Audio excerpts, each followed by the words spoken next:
here at Bramall Lane, and it's really, really difficult to put that game into words, to be honest. 3-3 draw between Sheffield United and Fulham, but that really doesn't tell the full story, because in the first half there was nothing really going for the game. It really felt like an end of season damp squib. Sheffield United fans, there's a sort of hum of apathy in the air. I think naturally when a team is so far adrift and looks almost certain to go down, it's difficult to get yourself up for these games. But in the first half there was just very little to shout about for either team. It took a long time for the first chance in the game, Rodrigo Muniz hitting the post and then skying over from a tight angle, then a sort of half opportunity for Gustavo Harmer at the other end just before the break, whistle a shot wide. There was very little to sort of get excited about in the first half, and then second half Muniz heads and hits the post again, and that really sets the tone for a completely manic game. 4 goals in 12 minutes, put Sheffield United 3-1 up. It looked like it was going to be that from that moment on, that Sheffield United were going to get a 4th victory of the season, but ultimately their defensive frailties will cost them again. They've conceded 21 goals in 4 home games coming into this.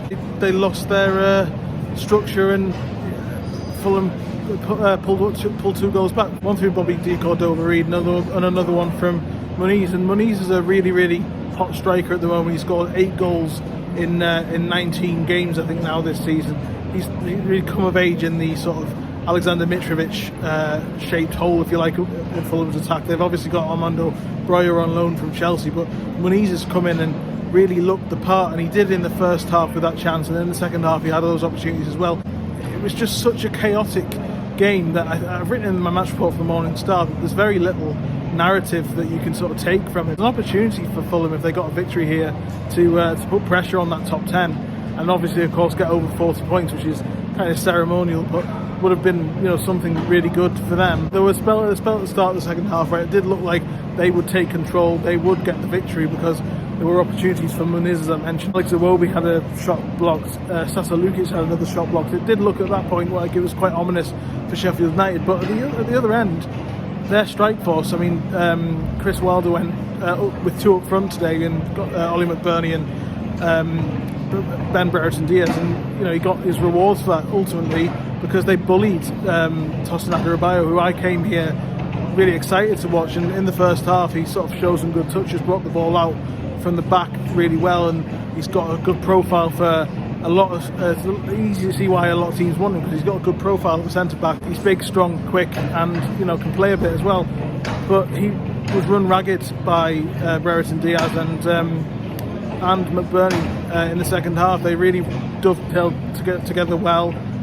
2 goals for Brereton Diaz, 1 for McBurney, but it could have been a second for McBurney as well, but it was called offside by VAR. I can't put it into words how differently I feel now as I did at half time. It really, really didn't feel like the sort of game that was going to live long in the memory. Now that's one of the best games I've seen this season, not just because of the 6 goals, but because of all the and all the action, but the sort of chaotic nature that we just didn't know what was going to come next. There was VAR checks, the energy just changed completely. It really felt like, as I say at the start of the game, that everyone was here to sort of see 2 teams that didn't have much really to go for. But in the second half, it felt like it was a cup semi-final. There was so much action, so much energy in the stadium, and yeah, ultimately I think Sheffield United can feel a little bit hard done by that they've not come away with the win. But you know, those defensive issues again have caused them so many problems. As I say, 21 goals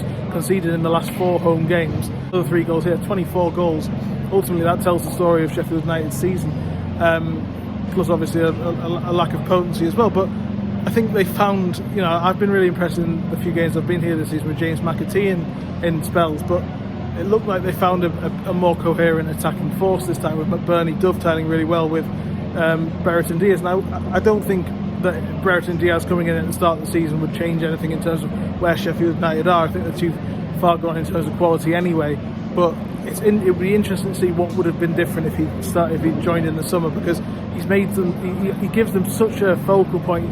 Big, strong lad. He's intelligent as well. He brings other players into play, and he can finish. He's scored quite a few goals here relatively since joining from Villarreal on loan, and I think he would have made a massive difference to at least the optics of the competitiveness for Sheffield United this season. They never had any momentum at all that really suggests that they could stay up, but it would have been interesting if he'd been there to maybe a few more of these games, because I came here expecting Fulham to roll Sheffield United over, and they showed that they can compete. So different to be here compared to those games against Brighton that I was here for, where they were just the second one, which was just painful, and the Newcastle game in October as well, which was just one of the worst performances I think I've ever seen live. This one, there was a coherent sort of attacking plan. They were a little bit more creative in midfield. They got down the wing quite a lot. McBurney did really well in sort of getting them up the pitch as well. On the break, they took their opportunities, and it came from nowhere in the second half. As I say, 12 minutes. It's very difficult to sort of talk about a narrative in this game because there just wasn't one. But Sheffield United deserve a massive amount of credit. When they love Fulham, they'll look back at this game and think it's a massive missed opportunity, because they have the quality on the pitch to win. Muniz is a really good striker. I've been really impressed with him this season. João Palhinha is a superb midfielder. It's just so good to watch. So gets around the pitch really well. Andreas Pereira just gives them that bit of creativity. There was enough on the pitch for them today to be able to take the victory in this game, but they just, I don't know what it was. It was a very strange, they were too passive in the first half. They looked like they were forcing the issue in the second, and then suddenly Sheffield United ripped through them in 12 minutes, and then they sort of only really got it back at the end of the game when they scored 2 goals, and there was an opportunity cleared off the line right at the end. Fulham didn't show enough of the sort of the composure and the nous and the know-how when they were on top to stem the tide that sort of came from nowhere.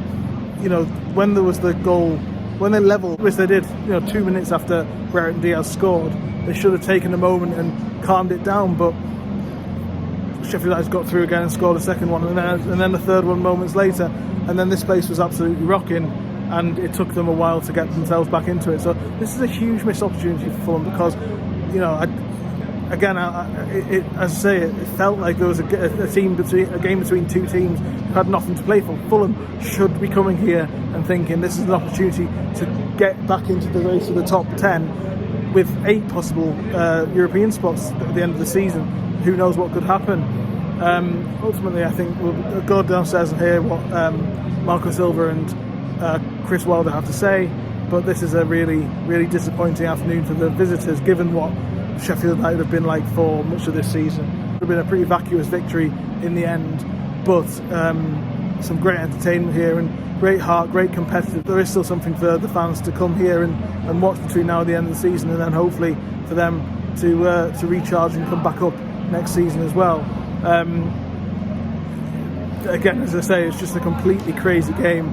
The atmosphere changed. It's very difficult to sort of talk coherently about it, because from half-time to now, it's completely different. Newcastle viewers, I'm not going to be reviewing the West Ham craziness because it's Easter weekend. I'm going to have a day with my family tomorrow, but I am going to be on the True Faith podcast on Sunday night reviewing the game, so do tune into that. Thank you very much for joining me in this video. Please like, share and subscribe, and I'll see you next time.